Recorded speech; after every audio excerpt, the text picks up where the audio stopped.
अस्सलाम वालेकुम, नमस्ते, सत श्री अकाल। मैं हूँ सना अमजद। नाज़रीन, आज हमें ज्वाइन किया है इंडिया से एक इंडियन मुस्लिम मोहम्मद तारिक ने। मोस्टली हमने बहुत सारी वीडियोज़ में जब भी लोगों से राय ली है, तो पाकिस्तान की अवाम यही कहती है कि इंडिया में रहने वाले मुसलमान जो हैं, वो महफूज़ नहीं है। नरेंद्र मोदी की जो हुकूमत है, वो इंडिया में रहने वाले मुसलमानों पर बहुत ज़्यादा ज़ुल्म-ओ-सितम कर रही है। हमने बहुत सारी वीडियोज़ जो इंडिया से आई इंडियन मुस्लिम्स की, वो हमने पाकिस्तान की अवाम को दिखाकर उनकी राय भी ली। लेकिन पाकिस्तान के अवाम ने उस पर यकीन नहीं किया, तो हमने सोचा कि क्यों ना इंडिया से एक इंडियन मुस्लिम को अपने साथ लाइन पर लिया जाए, उनका इंटरव्यू किया जाए और हकायक जो हैं वो आप तक पहुंचाए जाएं। तो इस वक्त हमारे साथ इंडिया से मोहम्मद तारिक मौजूद हैं। अस्सलाम वालेकुम। वालेकुम सलाम मैम, रमज़ान मुबारक। खैर मुबारक, आपको भी रमजान मुबारक। Thank you so much Tariq, आपने हमारे इस प्रोग्राम के लिए टाइम निकाला। जी मैम, बहुत बहुत शुक्रिया। अच्छा, सबसे पहले मैं आपसे ये जानना चाहूंगी कि आप इंडिया में किस शहर में रह रहे हैं? मैम मैं न्यू दिल्ली में रहता हूँ, the capital city of the country. मैं न्यू दिल्ली के साउथ दिल्ली इलाके में रहता हूँ। अच्छा, आप कब से यहाँ पे रह रहे हैं? मैम मेरे को न्यू 15 दिल्ली ईयर्स हो में। गए। न्यू दिल्ली में 15 ईयर्स हो गए मैम। अच्छा। मैं यहाँ एजुकेशन जबरदस्त। लेने आया था। मेरी एडमिशन हुई थी यूनिवर्सिटी में, और तो वहाँ के बाद फिर मेरी जॉब भी यहीं लगी, सारा कुछ, तब से मैं यहीं दिल्ली में ही हूँ। अच्छा, मुझे ये बताएं कि आपने क्या एजुकेशन हासिल की है, कहाँ से पढ़ा है, कैसा एजुकेशन निज़ाम है वहाँ पर मुसलमानों के लिए? मैम मैं जिस यूनिवर्सिटी से पढ़ा हूँ, शायद आपके ऑडियंस को शॉक लगेगा। उसका नाम है जामिया मिलिया इस्लामिया, और ये इंडिया की नंबर 1 यूनिवर्सिटी है। अच्छा, जबरदस्त। And just to add, it is also the college for prominent cricket player Virender Sehwag and Khan Sahab Shahrukh Khan, alumni यहाँ के। जबरदस्त। तो अभी हाँ आप क्या जॉब कर रहे हैं? मैम, मैं एक बिजनेस कंसल्टेंट हूँ। मैंने अच्छा, एमबीए की जबरदस्त। पढ़ाई की है। अच्छा, मुझे ये मैंने बताएं एमबीए कि की वहाँ पढ़ाई पर की है। आपको एजुकेशन हासिल करने में आपको वहाँ एजुकेशन हासिल करने में और एजुकेशन हासिल करने के बाद नौकरी हासिल करने में कोई मसला पेश आया? नहीं मैम, एजुकेशन का सिस्टम हमारा है, आपको एंट्रेंस टेस्ट देने होते हैं, जिसमें हर लोग irrespective of religion will have to go through an entrance test. Based on merit आपकी लिस्ट निकलेगी, आपका सिलेक्शन होगा। मेरा एडमिशन उसी के थ्रू हुआ। So in my class, half of the population was Muslim, half of the population, more than the half of the population was non Muslim university में। तो अगर आपके पास मेरिट है, अगर आप एंट्रेंस क्रैक करोगे, तो आपका एडमिशन होगा। उसके बाद मेरी जॉब भी लगी। I will not name the company, but just to give an idea, big four कहते हैं इनको। तो मेरी फर्स्ट प्लेसमेंट उसमें हुई थी। सो मुझे अच्छा, कहीं पे मुझे ये कोई बताएं दिक्कत कि नहीं आई। पाकिस्तानियों के दिमागों में एक कॉन्सेप्ट बना हुआ है कि हिंदुस्तान में रहने वाले जो मुसलमान हैं वो महफूज नहीं है। उन्हें बड़ा जुल्म सितम का निशाना बनाया जाता है, ना उन्हें अच्छी एजुकेशन दी जाती है, ना उन्हें अच्छी जॉब्स दी जाती हैं। वो बड़ी वहाँ पे घुटन बड़ी जिंदगी गुजार रहे हैं। आप इस हवाले से क्या राय रखते हैं, क्योंकि आप एक इंडियन मुस्लिम है और पहली दफा मेरा आपसे और किसी इंडियन मुस्लिम से इस तरह इंटरेक्शन हुआ है, तो डेफिनेटली मैं रियलिटीज जानना चाहूंगी और लोगों तक भी पहुंचाना चाहूंगी। Ma'am I will take 2 minutes in explaining this. आपको मैं दो स्टैटिस्टिक्स देता हूँ, ठीक है। एक तो मैं आपके सामने बैठा हूँ, जहां मैंने बताया कि मैंने हिंदुस्तान की सबसे बड़ी यूनिवर्सिटी में मेरिट के थ्रू अपना एडमिशन लिया, मुझे कोई दिक्कत नहीं। और मेरे साथ कई और मुस्लिम्स थे, कई नॉन मुस्लिम थे, and we had a very good time. आज मैं जहाँ कंपनी में काम कर रहा हूँ, वहाँ मेरा मैनेजर हिंदू है, नॉन मुस्लिम मेरे कोलिग्स हैं, I have a very happy life. ना मेरी सैलरी रुक रही है, ना मुझे छुट्टियों में कोई दिक्कत हो रही है, कुछ भी प्रॉब्लम नहीं है। I am just as normal as anybody else. रही बात आपके जो कंफ्यूजन है वहाँ के लोगों को, मैं उसको क्लियर करता हूँ कि आपका मुल्क और हमारा मुल्क साथ में आज़ाद हुआ है। हमारे यहाँ माइनॉरिटी में मुस्लिम प्रेसिडेंट रह चुके हैं, सेकंड आर्मी हेड रह चुके हैं, होम मिनिस्टर रह चुके हैं, चीफ जस्टिस ऑफ इंडिया रह चुके हैं, वाइस प्रेसिडेंट रह चुके हैं, इंडियन क्रिकेट टीम के कैप्टन रह चुके हैं, आईएएस ऑफिसर, आईपीएस ऑफिसर भर के हैं, ब्यूरोक्रेट्स हैं। So we have all the post. और the biggest example right now is Shahrukh Khan release the movie after covid, और वो वर्ल्ड रिकॉर्ड बनाती है। 20 करोड़ की आबादी मुसलमानों की आबादी में तो नहीं बना पाएगी ना। So we get all the love. I mean I don't know कि उनको कंफ्यूजन क्या है किन चीजों का। सी, और एक और बात ये भी मैम, कि वो जो न्यूज देखते हैं, जो कुछ क्लैशेस के, ma'am India is a country of 1.42 billion people. 142 crore की आबादी वाला देश है। इसमें थोड़े बहुत अगर क्लैश हो रहे हैं, तो उसको रिलीजन का नाम नहीं देंगे। अगर शायद आबादी एक रिलीजन की भी होती बिल्कुल। तो भी वो क्लैश करते, किसी नाम पे करते, शायद घर के नाम पे करते, कुछ भी होता। ऐसा नहीं कि सिर्फ हिंदू मुसलमान यहाँ हो रहा, कहीं ऐसा कुछ नहीं है, and that's a very small fraction. आपको और भी न्यूज देखने चाहिए जहां पे किसी सरदार जी ने अपनी जमीन दे दी मस्जिद बनाने के लिए एक मुसलमान दोस्त को। आपको ये देखना चाहिए कि यहाँ पे किसी ने अपनी मस्जिद की जमीन दे दी मंदिर बनाने के लिए। बहुत सारी चीजें आपको देखने को एग्जाम्पल मिलते हैं मैम। हम लोगों ने अभी बहुत कुछ देखा, हम लोग साथ में मिलकर मनाते हैं, वी एंजॉय, तो हमें कोई दिक्कत नहीं है। अच्छा, फिर कौन लोग हैं जो ये प्रोपेगेंडा करते हैं? अगर आप लोगों मैम को देख, वहां रहने में कोई मसला नहीं है, आप अच्छी एजुकेशन हासिल कर रहे हैं, अच्छी आपको जॉब्स मिल रही हैं, तो फिर ये कौन लोग हैं जो ये प्रोपेगेंडा करते हैं? और यकीन करें कि जब भी हम यहाँ फील्ड में बाहर निकलते हैं, बात करते हैं, तो वो एक ही बात करते हैं कि जी हिंदुस्तान में रहने वाले मुसलमानों को जो है जुल्म और बर्बरियत का निशाना बनाया जा रहा है, उन्हें मजहबी आजादी हासिल नहीं है, वो वहां पर बड़ी घुटी हुई दबी हुई जिंदगी गुजार रहे हैं। अगर आप वहां पे एक अच्छी जॉब के साथ काम कर रहे हैं, अच्छा एजुकेशन का निजाम है, अच्छा आप दिल्ली में रह रहे हैं, तो फिर कौन लोग हैं भाई जो ये प्रोपेगेंडा करते हैं? मैम देखिए, there is something called TRP. आपके वहाँ के न्यूज वालों को भी टीआरपी चाहिए। अब पता नहीं हमारी तरफ क्यों वो देखते हैं इस तरीके से, बट यहाँ पे ऐसा कुछ भी नहीं है। I can drive through any part of my country, no matter work, without fear, कहीं पे कोई दिक्कत नहीं, I get all the help. When I was into my first profession, I used to travel all across the country. मैं पूरे हिंदुस्तान में घुमा, मुझे कहीं कोई दिक्कत नहीं हुई। मैं उस जगहों पे गया हूँ जहाँ पे शायद मुस्लिम की आबादी नहीं है, आई गॉट रिस्पेक्ट, मुझे कहीं कोई दिक्कत नहीं हुई है। जो हादसे मैम, वो हादसे हर जगह होते हैं, छोटे मोटे हर जगह क्लैश होते हैं। आपके मुल्क में मैं देखता हूँ न्यूज में आते रहते हैं, कुछ ना कुछ क्लैश होते रहते हैं, कभी ये हो गया। बट उस चीज को देख के अगर मैं रंग दूं कि नहीं जी सना अमजद जी तो वहां बहुत राज कर रही है, वहां सबको बुरा कर, I think it's would be wrong, it would be very wrong. वो वही बता सकते हैं जो यहाँ के लोग हैं। तो आपको यहाँ के लोगों की बात सुननी चाहिए, ना कि आप एक पेड प्रोपेगेंडा में जिससे आपकी टीआरपी मिल रही हो या किसी चीज को मिल रही हो। I think that's very pretty obvious ma'am. वो उन लोगों को फायदा हो रहा है, लेकिन आम जनता is very happy. Narendra Modi को अक्सर इस बात पर तनकीद का निशाना बनाया जाता है, नरेंद्र मोदी की सरकार को, कि वो एंटी मुस्लिम है, क्योंकि पाकिस्तान से कई गुना ज्यादा मुसलमान हिंदुस्तान में रह रहे हैं। तो आप मुझे बताएं कि क्या वहां की जो जमात है बीजेपी की, अगर हम बात करें, तो क्या वो एंटी मुस्लिम है? क्या वो मुसलमानों के खिलाफ वहां पर काम कर रही है? मैम हमारे यहाँ एक डेमोक्रेटिक सेटअप है। आप किसी पार्टी से किसी चीज को अपीज करने के लिए कुछ कर सकते हो, लेकिन जब आप रूल करने आते हो ना, तो आपके पास एक संविधान है, कॉन्स्टिट्यूशन ऑफ इंडिया, जिसका प्रेम्बल ही कहता है कि we the people of India are secular, है ना, इन नेचर। तो हमारे पास कोई पार्टी का आप एक एजेंडा बना लो कि उनकी आइडियोलॉजी ऐसी है वैसी है, एंड ऑफ द डे सारे डेमोक्रेटिक सेटअप में काम करते हैं, संविधान के तहत काम करते हैं वो सारा कुछ। There is no government which can be anti Hindu, there no government which can be anti Muslim, it has to be public friendly. Every government, चाहे वो मोदी जी की हो, चाहे इसके पहले जो हो, चाहे इसके बाद भी आएगी, चाहे जो भी आएंगे, आने वाले साल में इंडिया की डेमोक्रेसी हमेशा अच्छी रहेगी और इंशाल्लाह और बेहतर होगी।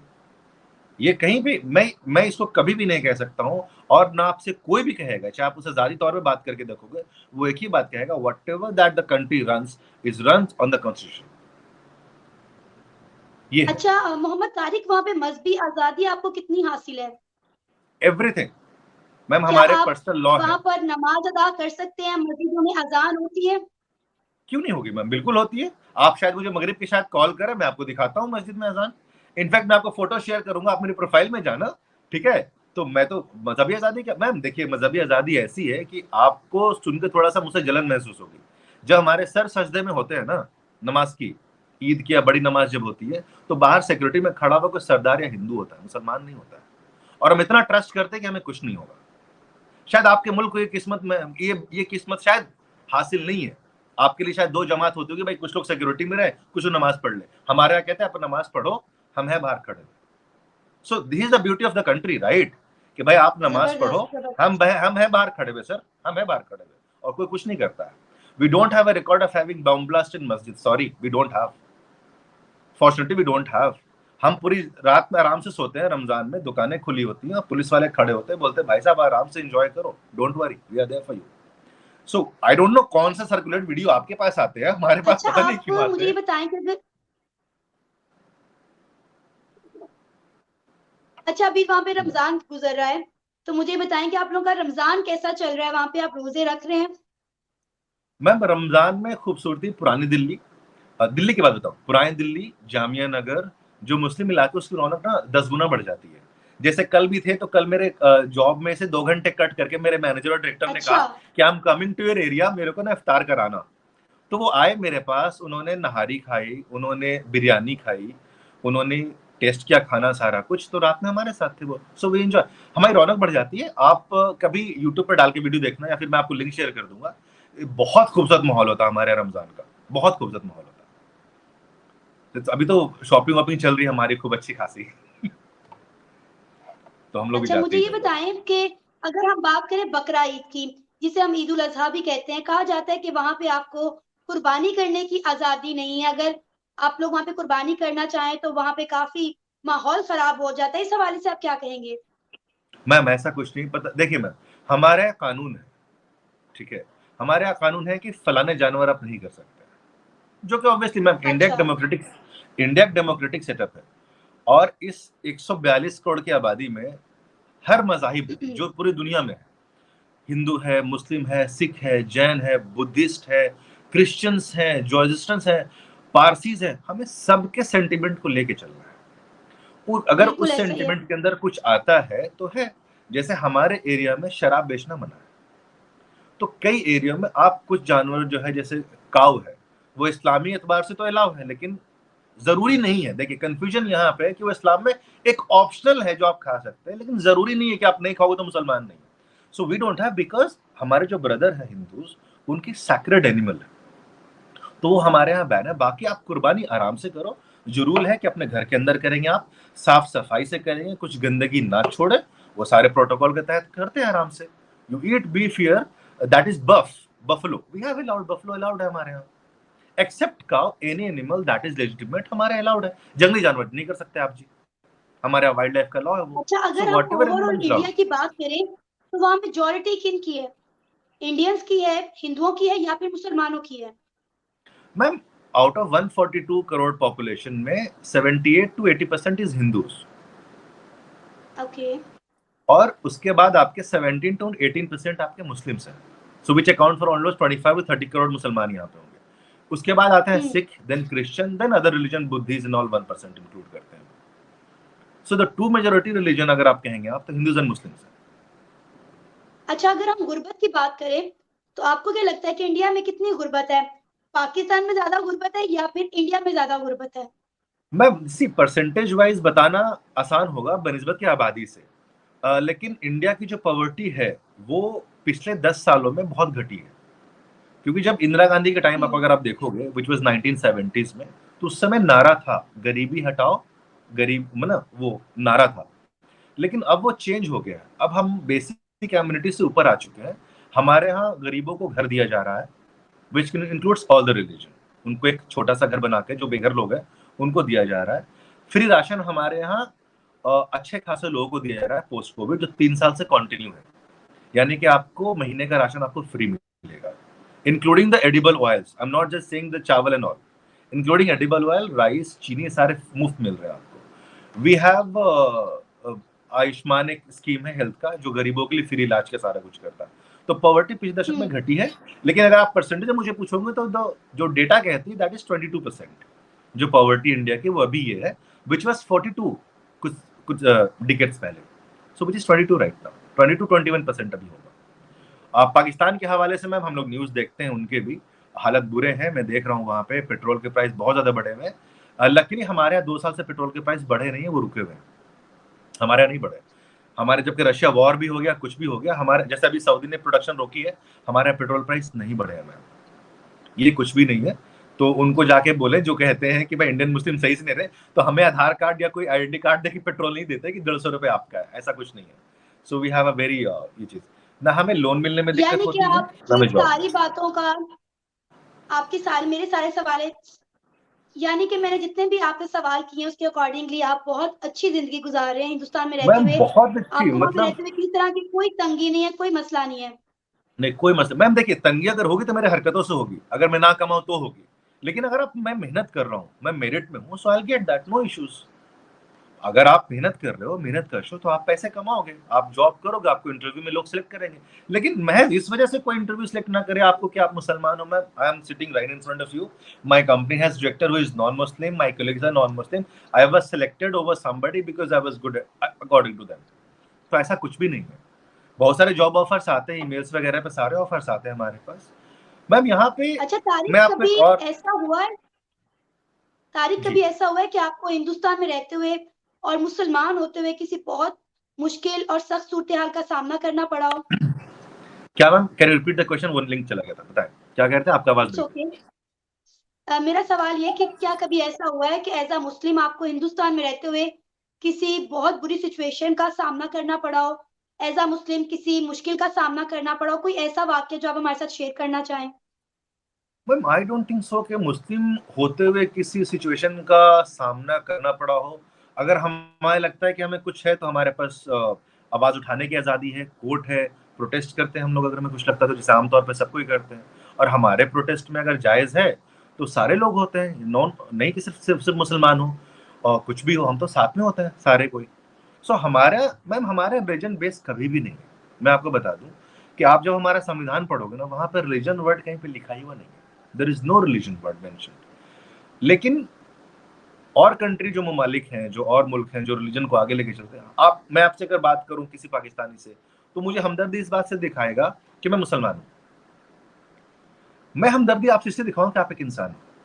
आप शायद कुछ भी हो सकते थे, आपका नाम सना ना होकर के हो सकता है कि you know some Christian name would have been, some Hindu होता। लेकिन मैं अगर आपसे हमदर्द दिखाऊंगा तो मैं एज इंसान दिखाऊंगा। This is the basic teaching of Indian. हमें यही सिखाया जाता है। रिलीजन हमें कहा था कि आपका प्राइवेट है, आप उसको अपने मस्जिद में रखो, मंदिर में रखो, घर पे रखो। बाहर अगर आप आए हो तो आपकी आइडेंटिटी एक है, दैट यू आर इंडियन। ना आपको फाइन लगेगा तो इसलिए लगेगा because you are Muslim, no. आपको फाइन लग रहा है तो इसलिए लग रहा है बिकॉज आपने ट्रैफिक वायलेट किया है। और ये नहीं है कि भाई मैं तुमसे बदतमीजी कर रहा हूं, नहीं। हमारे यहाँ मैम रिलीजन, आप किसी भी इंडियन को फोन कर लो या उनसे बात करो, वो आपसे इसलिए हमदर्दी दिखाएगा बिकॉज आप एक अच्छे यूट्यूबर हो, आपके कंटेंट अच्छे होते हैं, not just because you're a Muslim. We love everybody. इसीलिए मैंने आपसे कहा ना कि शाहरुख खान की मूवी हिट कराने के लिए 20 करोड़ मुसलमान नहीं गए थे। Everybody has watched that movie because we don't keep religion. और अगर ऐसा होता तो शायद और अदर एक्टर बहुत ज्यादा हिट होते शाहरुख खान, सलमान खान से, but why? So that's a very big example आपके सामने है कि यार इतनी बड़ी कंट्री में अगर ऐसा हो रहा है तो उनकी फिल्में इतनी ब्लॉकबस्टर कैसे होती है कि नजदीक तक को नहीं पहुंच पाता। So that is very evident कि we don't keep religion as our identity. Religion is very private. मेरा रिलीजन मेरे खुदा से, मैं मेरी जवाबदेही उसको है। जबरदस्त। मैं किसी को जवाब नहीं दूंगा कि मैं कौन हूं, क्या हूं, मेरा फेथ क्या है। And the same goes for non Muslim also, they also don't do it. माथे पे तिलक लगाना, सर पे अच्छा टोपी पहनना हमारी तारिक, आजादी है। एंड पर मैं आपसे ये जानना चाहूंगी, वो लोग जो पाकिस्तान में रहते हैं और ये सोचते हैं कि हिंदुस्तान में रहने वाले मुसलमान सेफ नहीं है, ना उन्हें मजहबी आज़ादी हासिल है, ना वो अच्छी एजुकेशन वहां पर ले सकते हैं, ना ही वहां पे उन्हें अच्छी रोजगार मिल सकती है, तो उन लोगों को आप आखिर में क्या पैगाम देना चाहेंगे?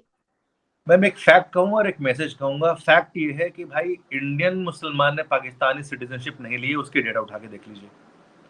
पाकिस्तानी मुस्लिम्स ने लिए इंडियन सिटीजनशिप की डेटा, वो उठा के देख लीजिए।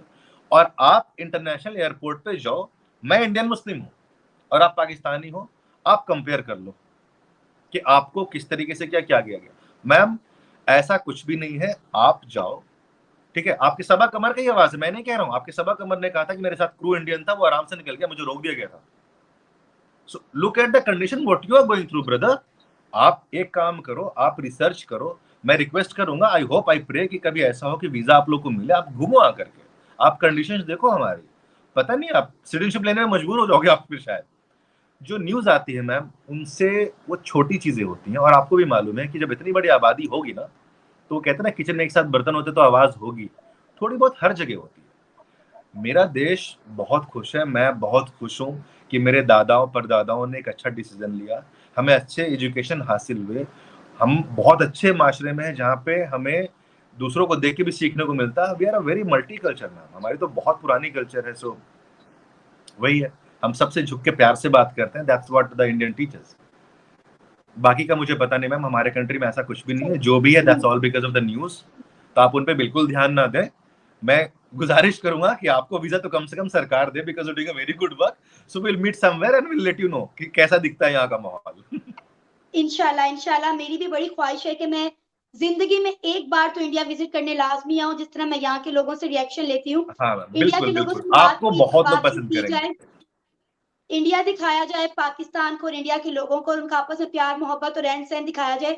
Tariq, thank you so much कि आपने अपना कीमती वक्त हमें दिया। रोजा रखा हुआ था आपने, उसके जी मैम। बावजूद भी आपने अपना कीमती वक्त हमें दिया। अच्छा, वो लोग, मैं आखिर में कहना चाहूंगी कि वो लोग जो मेरे इस प्रोग्राम में पार्टिसिपेट करना चाहते हैं, इंडियन मुस्लिम या फिर इंडियंस, जो हमें इंडिया के डिफरेंट शहरों से कॉल्स कर सकते हैं और वहाँ का हाल अहवाल जो है बता सकते हैं। कहीं अगर वो घूमने के लिए जा रहे हैं तो वो हमें दिखा सकते हैं। ऑटोमोबाइल इंडस्ट्री की बात करें तो वो हमें दिखा सकते हैं कि वहां पे पाकिस्तान की ऑटोमोबाइल इंडस्ट्री में कितना फर्क है। आईटी की अगर हम बात करें, एजुकेशन की बात करें, विजिटिंग एरिया की बात करें, तो जो लोग भी हमारे इस प्रोग्राम में पार्टिसिपेट करना चाहते हैं, नीचे डिस्क्रिप्शन के अंदर मेरा इंस्टाग्राम का लिंक मौजूद है। आप डायरेक्ट जो है मुझसे कांटेक्ट कर सकते हैं और मेरे इस प्रोग्राम में पार्टिसिपेट कर सकते हैं। इसी के साथ मुझे इजाजत दें। Thank you so much once again Tariq.